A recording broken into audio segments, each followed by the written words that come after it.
Hi friends, welcome to my channel అండి. ఇప్పుడు ఒక అప్డేట్ అయితే మేము నేను తీసుకొస్తున్నాను ఫ్రెండ్స్. ఇప్పుడు మనం మాట్లాడుకున్న టాపిక్ ఏంటంటే కొత్తగా పెన్షన్ల గురించి అయితే మనకు ఒక అప్డేట్ అయితే ప్రభుత్వం ఇచ్చింది ఫ్రెండ్స్. అది ఎవరికి ఆ అప్డేట్ అనేది కొత్త పెన్షన్లు ఎవరికి అనేది మే 1వ తేదీన కొత్త పెన్షన్లు డబ్బులు అయితే చేతికి అయితే ఇవ్వబోతున్నారు. అది ఎవరికి అనేది కూడా నేను చెప్తాను ఫ్రెండ్స్.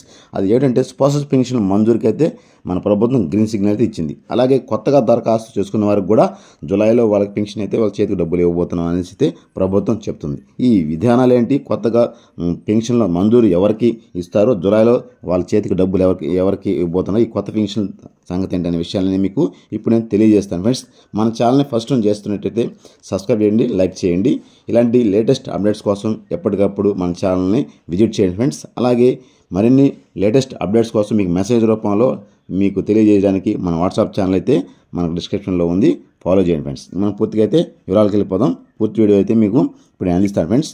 మే 1వ తేదీ నుంచి కొత్త పెన్షన్లకు అయితే స్పాసెస్ పెన్షన్లు అయితే మంజూరుకు గ్రీన్ సిగ్నల్ అయితే మన ప్రభుత్వం ఇచ్చింది ఫ్రెండ్స్. అయితే కొత్తగా దరఖాస్తు కూడా చేసుకున్న వారికి కూడా జూన్ జూలైలో పెన్షన్ కూడా అందిస్తూ ఉన్నట్టు మన ప్రభుత్వం చెప్తుంది. రాష్ట్రంలో కొత్త పెన్షన్లకు మంజూరు చేస్తూ ప్రభుత్వం అయితే కీలక నిర్ణయం అయితే తీసుకుంది ఫ్రెండ్స్.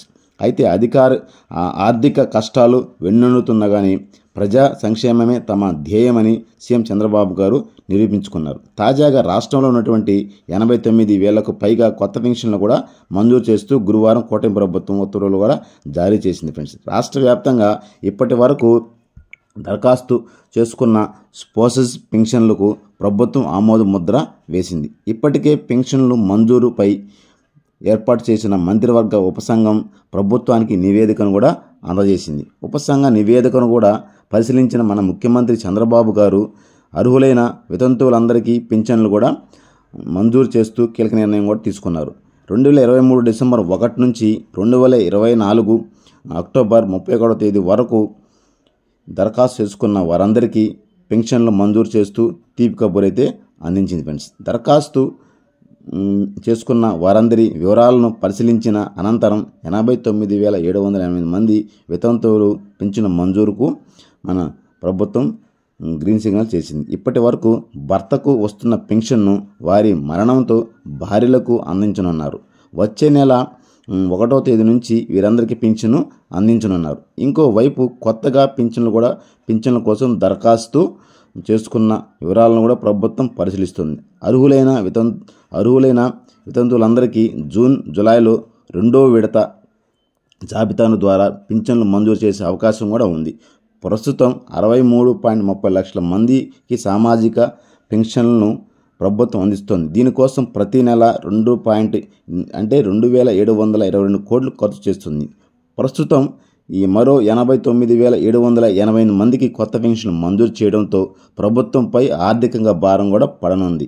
దీనికోసం ప్రభుత్వం 250 కోట్లపై కూడా అదనపు భారాన్ని ప్రభుత్వం పై భారం మోపనుంది. వచ్చే నెల 1వ తేదీ నుంచి కొత్తగా ఈ అర్హత పొందిన పెన్షన్దారులకు 4,000 ఇంటి వద్దకే వచ్చి అందించనున్నారు.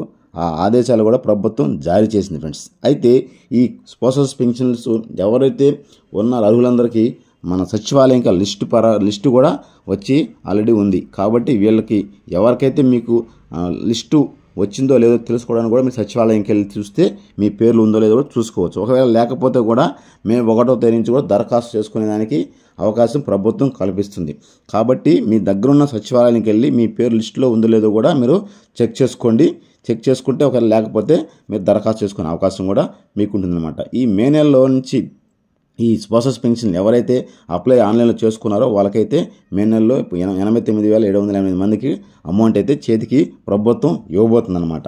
అలాగే మే 1వ తారీఖున మనకి పెన్షన్ అయితే ఇవ్వకుండా ఉంటారు. ఎందుకంటే మే 1వ తారీఖున మేడే సందర్భంగా సెలవు దినం ప్రకటించడం వల్ల మే 2వ తారీఖున ఇవ్వచ్చు, లేదా మనకి ఈ నెల 31వ తారీఖు నుంచి కూడా మనకి పెన్షన్లు అయితే ఇవ్వచ్చు. కాబట్టి ఈ నిర్ణయం అయితే పూర్తిగా ఇంకా కూడా మనకు ప్రభుత్వం చెప్పలేదు. ఎందుకంటే మే 1వ తేదీ ఖచ్చితంగా మేడే కాబట్టి సెలవు దినం కాబట్టి మే 2వ తారీఖు నుంచి 3వ తారీఖు వరకు ఇవ్వచ్చు, లేదా ఈ నెలాఖరులో అయినా పెన్షన్ ఇవ్వచ్చు. ఎందుకంటే గతంలో కూడా 1వ తారీఖున సెలవు దినం కాబట్టి ముందు రోజే ఇచ్చిన దాఖలాలు ఉన్నాయి కాబట్టి అలాగే కూడా ఈసారి మంజూరు చేసి ముందు రోజే ఇవ్వచ్చనేది కూడా కొంతమంది ప్రభుత్వ వర్గాలు కూడా మనకి చెప్తున్నాయి. అది ఇంకా ప్రభుత్వం ప్రకటన అయితే ఇవ్వలేదు ఫ్రెండ్స్. కాబట్టి ఎవరైతే ఈ సామాజిక పెన్షన్ ఎవరైతే స్పోర్ట్స్ పెన్షన్ కోసం ఎవరైతే ఎదురు చూస్తున్నారో దరఖాస్తు చేసుకున్న వాళ్ళు ఎవరైతే ఉన్నారో వాళ్ళు లిస్టు అయితే సచివాలయం దగ్గరకు రావడం జరిగింది. కాబట్టి వాళ్ళు కూడా వెళ్ళి మీ లిస్టులో ఉందో లేదో మీ డౌట్ని క్లియర్ చేసుకుందానికి సచివాలయంకి వెళ్ళి ఆ సచివాలయం ఉన్నటువంటి వెల్ఫేర్ అసిస్టెంట్ దగ్గర అయితే లిస్ట్ అయితే ఉంటుంది. కాబట్టి వాళ్ళ దగ్గరికి వెళ్ళి మీ పేరు ఉందో లేదో దరఖాస్తులు చూసుకోవచ్చు అనమాట. ఇదైతే మీరు ఖచ్చితంగా వెళ్ళి దరఖాస్తులు చూసుకోండి మీ పేరు ఉందో లేదో. లేకపోతే మళ్ళీ మే 1 తారీఖు నుంచి అప్లై చేసుకోవడానికి కూడా అవకాశం ఉంది. కాబట్టి తర్వాత దివ్యాంగులు అయితే పెన్షన్ వెరిఫికేషన్లు అయితే జరుగుతున్న సంగతి మనకు అందరికి తెలిసిందే. తర్వాత దివ్యాంగులు ఉండి ఎవరైతే ఇప్పుడు ప్రస్తుతానికి పెన్షన్ అయితే పొందలేదో వాళ్ళ పెన్షన్లకు కూడా ఇవ్వడానికి ప్రభుత్వం అయితే లిస్ట్ అయితే తయారు చేసింది. అది ఎవరి ద్వారా తయారు చేశారంటే మనకి సచివాలయం ద్వారా ఏఎన్ఎంలు అయితే ఎవరైతే ఉంటారో వాళ్ళైతే వాళ్ళ పరిధిలో ఎవరైతే దివ్యాంగులు ఎవరైతే ఉంటారో దివ్యాంగులు ఉండి పెన్షన్ తీసుకునే వాళ్ళు ఎంతమంది ఉన్నారు, పెన్షన్ తీసుకోకుండా కారణం ఏంటి, వాళ్ళ కారణానికి ఏ సమస్య ఉంది, దాన్ని కూడా ఎలా పరిష్కరించాలనే విషయాన్ని కూడా లిస్టు కూడా తయారు చేసి కలెక్టర్ ఆఫీస్కి పంపించడం కూడా జరుగుతుంది. కాబట్టి దివ్యాంగుల పెన్షన్లు కూడా త్వరలోనే అయితే వదలబోతున్నట్టు ప్రభుత్వం అయితే మనకైతే కొన్ని గ్రీన్ సిగ్నల్ అయితే వచ్చినట్టు మనం అనుకుంటుంది. కానీ ఇంకా గవర్నమెంట్ నుంచి ఇంకా అటువంటి ప్రకటన ఇంకా రాలేదు. వస్తే మీకు తెలియజేస్తాను ఫ్రెండ్స్. అలాగే 50 పెన్షన్లు కూడా త్వరలో అయితే వదలబోతున్నట్టు మనకైతే చిన్న సమాచారం అవుతుంది. కానీ దాన్ని పూర్తిగా ప్రభుత్వం నుంచి మనకి ఇంకా వెలువడలేదు ఫ్రెండ్స్. ఇది ఫ్రెండ్స్ నేను చెప్పిన సమాచారం. మీకు నచ్చినట్టయితే లైక్ చేయండి. మన ఛానల్ని ఇలాంటి గవర్నమెంట్ అప్డేట్స్ కోసం సబ్స్క్రైబ్ చేసి లైక్ చేయడం మాత్రం మర్చిపోద్దు ఫ్రెండ్స్. జై హింద్ ఫ్రెండ్స్.